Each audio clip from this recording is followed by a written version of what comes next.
औज़ुबिल्लाहि मिनश्शैतानिर्रजीम बिस्मिल्लाहिर्रहमानिर्रहीम अस्सलामु अलैकुम वरहमतुल्लाह। हौका के एक और प्रोग्राम के साथ आपका मेज़बान मोहम्मद साद असलम हाज़िर खिदमत है। अदनान मिर्ज़ा साहब हमारे साथ इस वक्त मौजूद हैं स्टूडियोज़ में। खुशामदीद कहते हैं अदनान भाई, अस्सलाम वालेकुम। वालेकुम अस्सलाम। कैसे हैं आप? खैरियत से? अल्हम्दुलिल्लाह ठीक। नाज़रीन, G20 के ऊपर हमने एक प्रोग्राम किया था और काफ़ी लोगों ने उसको पसंद भी किया और उसके ऊपर मज़ीद डिटेल्स लोगों ने इसकी दरख्वास्त भी की हमसे, ख्वाहिश का इज़हार किया कि आप इसके ऊपर मज़ीद कुछ डिटेल्स भी दें कि इसके अंदर होने क्या जा रहा है और क्या हो रहा है। तो अपडेट्स के हवाले से G20 समिट की जो इंडिया के अंदर हो रहा है उसी के हवाले से हमने आज ये प्रोग्राम तरतीब दिया है। तो अदनान भाई, क्या अपडेट्स हैं आपके पास इसके हवाले से? अच्छा, आज क्योंकि इसका पहला दिन है तो अभी बिल्कुल इनिशियल स्टेज की बात कर रहे हैं। तो अभी तक जो वहाँ से न्यूज़ आई उसमें जो इसको होस्ट कर रहे हैं मोदी, इंडिया के प्राइम मिनिस्टर, उन्होंने ये डिक्लेरेशन दिया कि हम जो है ना एक किसी कंसेंसस पे आ गए हैं। उन्होंने उस पर इतने एलैबोरेट नहीं किया, वो ज़ाहिर है जब कल ये ख़त्म होगी कॉन्फ्रेंस उसके बाद थोड़ी सी चीज़ें सामने आएंगी। लेकिन जो मेन चीज़ एक उन्होंने आज ऑलरेडी इसको उस प्ले में लिया है वो ये है कि अफ्रीकन यूनियन का एक ब्लॉक है, उसमें तकरीबन 55 नेशंस हैं, उनको उन्होंने एज अ परमानेंट मेंबर जो है इस G20 के अंदर ऐड कर लिया है। तो एक तो यूरोपियन यूनियन का एक ब्लॉक है और अब उन्होंने अफ्रीकन यूनियन का भी एक ब्लॉक इसमें ऐड कर लिया। तो इससे ज़ाहिर है उसकी मेंबरशिप में एक सिग्निफिकेंट इजाफा हुआ। ख़ास तौर पे लैंड मास और रिसोर्स रिच रीजन है और फिर एक बड़ी पॉपुलेशन जो है एक्सपेक्टेड ये है कि ये पॉपुलेशन बहुत तेज़ी से बढ़ के जो है ना अगले लेट्स से 25 ईयर्स में जो है ना ऑलमोस्ट 2.5 बिलियन की पॉपुलेशन जाएगी पूरे अफ्रीका की। तो एक ये बहुत बड़ा एक एडेड ग्रुप का एडिशन हुआ इसमें। ये एक मेन चीज़ थी। दूसरी जो एक मेन चीज़ इस मीटिंग के अख्ताम तक सामने आ जाएगी वो ये है कि एक रेल नेटवर्क जो है वो इंडिया से आप समझ लें मिडिल ईस्ट को इस्तेमाल करते हुए यूरोप के लिए एक बेसिकली पैथ खोल देंगे ये लोग। एक नया रूट बन रहा है। हाँ, एक नया रूट बन रहा है। जैसे पाकिस्तान और CPEC चाइना बेसिकली चाहता है कि वो CPEC वो पाकिस्तान को इस्तेमाल करे और फिर अपनी जो एक्सपोर्ट्स हैं वो इन दरियाओं इन समंदरों से जो है वो गुजार कर जी यानी ताकि वो अपना जो ट्रेडिशनल उसका जो राउट है उसको वो एक तो कम भी हो जाए, दिन भी कम जाए। वहाँ टेंशन्स हैं, इंडिया है और स्ट्रेट ऑफ मलाक्का है, वहाँ पर उसको अवॉइड करने के लिए वो पाकिस्तान को एज अ बेस बनाते हैं ना ताकि वो अपना ट्रेड कर सकें। अब CPEC को इंटरनेशनली आप कह लें जो वेस्टर्न पावर्स हैं, ख़ास तौर पे यूनाइटेड स्टेट्स, उसमें रुकावट चाहता है। वो चाहता है कि इतनी जल्दी CPEC बने ना, क्योंकि आपको पता है चाइना जो है वो US के साथ लीडरशिप पे कम्पीट कर रहा है, सुपर पावर मेन इकॉनमी के लिए। तो US जो है उसके मेन ऑब्जेक्टिव ये है कि किसी ना किसी तरह इस चीज़ में जितनी मैं रुकावटें डाल सकूँ डाल दूँ। ठीक है। और उन्होंने पाकिस्तान को इस पर प्रेशर भी किया, हमारी लीडरशिप को, कि आप जो ना इसको ज़रा इतना तेज़ ना। बाज़ दफ़ा जो है वो बहुत सारे हर्डल्स लगाकर काम को बहुत ज़्यादा स्लो भी किया गया। जी कि जैसे तकरीबन बंद कर दी गई। बिल्कुल, वो बहुत रेजिस्टेंस डाली उन्होंने। और क्योंकि वही बात ये ना, ये बेसिकली आप और हमारे यहाँ तो यही है ना, जिनका खाते हैं उन्हीं के गुन गाएंगे। हमारे हुक्मरान तबका तो ऐसे ही है। तो हाँ, अनफॉर्चुनेटली तो इससे पाकिस्तान को बहुत क्या कहते हैं नुकसान हो रहा है। बिल्कुल, क्योंकि CPEC से ज़ाहिर चाइना को ज़्यादा फ़ायदा होगा लेकिन पाकिस्तान भी उससे बेनिफिट करेगा, कहीं ना कुछ तो फ़ायदा हो। जी। तो अब क्योंकि हमने देखा पिछले 1.5 साल से जब से ये रशिया यूक्रेन का सिलसिला एक चला है आपस में कन्फ्रंटेशन का वेस्ट का और रशिया के साथ, उसी तरह चाइना जो है वो ताइवान के अंदर और रशिया US के साथ थोड़ा सा उनका वो चला। तो ये कन्फ्रंटेशनल मोड में है। तो US जो है वो इस चीज़ पे बैंक कर रहा है कि इंडिया के, क्योंकि इंडिया भी एक ग्लोबल इकोनॉमिक पावर बन रहा है प्रोडक्शन वाइज, वो भी चाइना को बेसिकली उसमें कम्पीट कर रहा है, हर चीज़ बनाना चाह रहे हैं वो वहाँ पे।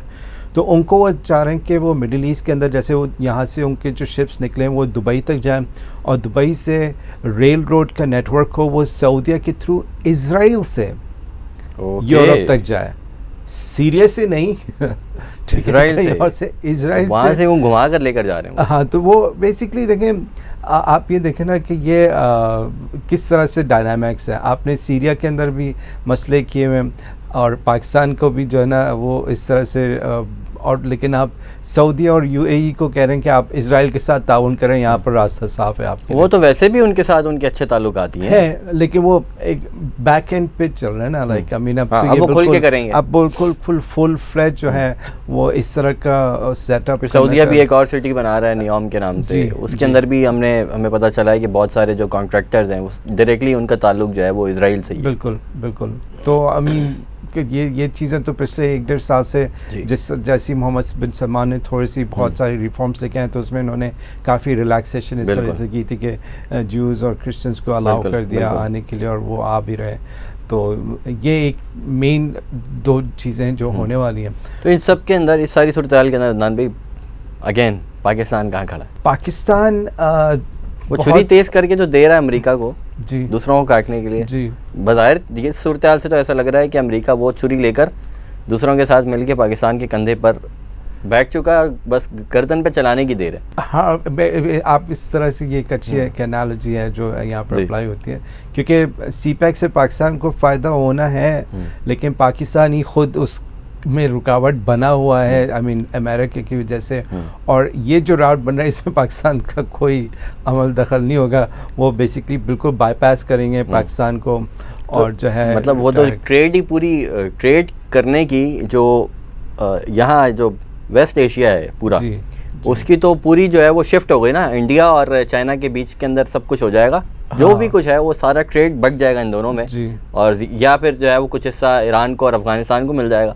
पाकिस्तान का कुछ भी नहीं। इवन इसमें इस तरह से जिस तरह से ये जा रहा है ना, ये बेसिकली पाकिस्तान, ईरान और तुर्की को भी एक तरह से बाईपास कर रहे हैं जी, कह सकते हैं। लेकिन टर्की कहीं ना कहीं से अपना रास्ता जो है वो अब जो चूंकि वो बहुत सारी पाबंदियां अब ख़त्म होंगी, 100 साल वाली चीज़ जो है हो गई है, जो लोजान वाली चीज़ है, लेकिन उससे जो है वो टर्की कहीं ना कहीं अपनी लिए चीज़ें निकाल लेगा। ईरान दूसरी तरफ अच्छी कोशिशों में लगा हुआ है, उसके ताल्लुकात अब सऊदीया से और दूसरी चीज़ों में अच्छा जा रहा है। वो ब्रिक्स के अंदर आ गया है, वो पिछले दिनों में बात की, वो भी आपको कहीं ना कहीं ऊपर आई कार्ड नज़र आ रहा होगा। वो प्रोग्राम भी देखें, बहुत इंपॉर्टेंट है। तो मसला जो है वो सिर्फ पाकिस्तान का आ रहा है, जहाँ तक मुझे समझ आ रहा है। पाकिस्तान तो देखें, ये जितनी भी हमने कंट्रीज़ के नाम लिए हैं, वहाँ की जो लीडरशिप है वो अपने नेशनल इंटरेस्ट पे, मैंने पहले भी कहा कि ये लोग कॉम्प्रोमाइज़ नहीं करते हैं। तो वो उनकी जो भी लीडरशिप में आपस में इख्तलाफात भी हों, कुछ भी हों, लेकिन वो रियली अपने कौम के मफाद का सोचते भी हैं और ऐसे इक़दाम ले रहे हैं जिससे कौम को at the end of the day फ़ायदा होगा। आई मीन टर्की में भी अगर हम देख लें, अगर कोई इकनॉमिक सिचुएशन उनकी थोड़ी सी ख़राब भी हुई थी पिछले 1-1.5 साल से, लेकिन फिर भी उन्होंने एक चीज़ को मेंटेन रखा हुआ। वो यूरोप के लिए बहुत काम करते हैं, बहुत उनकी एक्सपोर्ट्स हैं, चाहे वो फार्मास्यूटिकल में हो, वैसी प्रोडक्शन में हो। तो इन्होंने कपड़ा, आई मीन क्लोथिंग और कॉस्मेटिक्स, बहुत सारी चीज़ें जो हैं, गाड़ी के पार्ट्स तुर्की में बन के यूरोप को सप्लाई कर रहे होते हैं। तो अब इंडिया के लिए जो रास्ता जो हमवार किया जा रहा है विया सऊदीया, यूएई और इज़राइल, तो ये एक चीज़ आप देख लें कि किस सिम्त में जा रही है और हमारे साथ क्या होने वाला है। लेकिन एक इतना बड़ा मुल्क जो इतना बड़ा एक जिसको कुछ होना चाहिए बेसिकली, आर पॉलिसी या हमारी जो इंटरेस्ट है उसको मैटर करना चाहिए। लेकिन इस तरह से ऐसा लग रहा है कहीं पे भी हम लोग मैटर ही नहीं करते, क्योंकि हमें बेसिकली कुर्बानी के जानवर समझ के जो है ना, या कुर्बान किया जा रहा है। असल में हम खुद कुर्बानी का जानवर बनने के लिए तैयार हमेशा रहते हैं, हमेशा से ऐसे ही करते रहे आए हैं हम।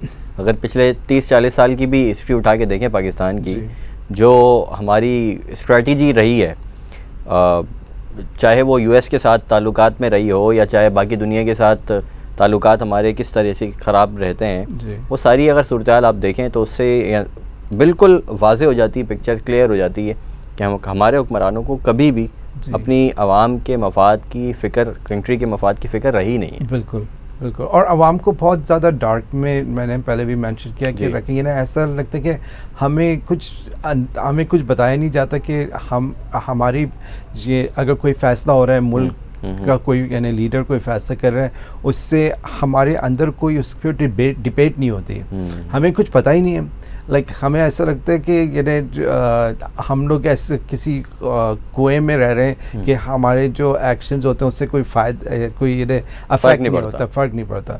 लेकिन ऐसा नहीं है, हमारे अंदर एक हेल्दी डिबेट होनी चाहिए। कोई भी इशू हो उस पर डिबेट के बगैर जो है ना कोई फैसला होना नहीं चाहिए, क्योंकि इसमें हम बहुत पीछे रह जाते हैं। यानी एक एक्शन की वजह से हम पता नहीं 10-20 साल और मज़ीद पीछे चले जाते हैं। होता रहा है जी, होता रहा है। तो वही बात है ना कि इतने सारे पिछले अरसे में जो एक्शंस लिए गए या डिसीजंस बनाए गए और पाकिस्तान के लिए, वो अगर हम हाइंडसाइट में देखते हैं तो ऐसा लगता है वो बहुत गलत डिसीजंस हुए हैं। तो उससे हमारी स्टैंडिंग जो है ना ग्लोबली वो डिमिनिश हो रही है। यानी और हमें अंदर से ऐसा कमज़ोर किया जा रहा है कि जैसे कभी भी जो ना या फिर अगर वो चाहें वो कुछ भी कर सकते हैं। बेसिकली इस लेवल पे हमें कमज़ोर किया जा रहा है as a nation, as a मुल्क, और ये बिल्कुल गलत है।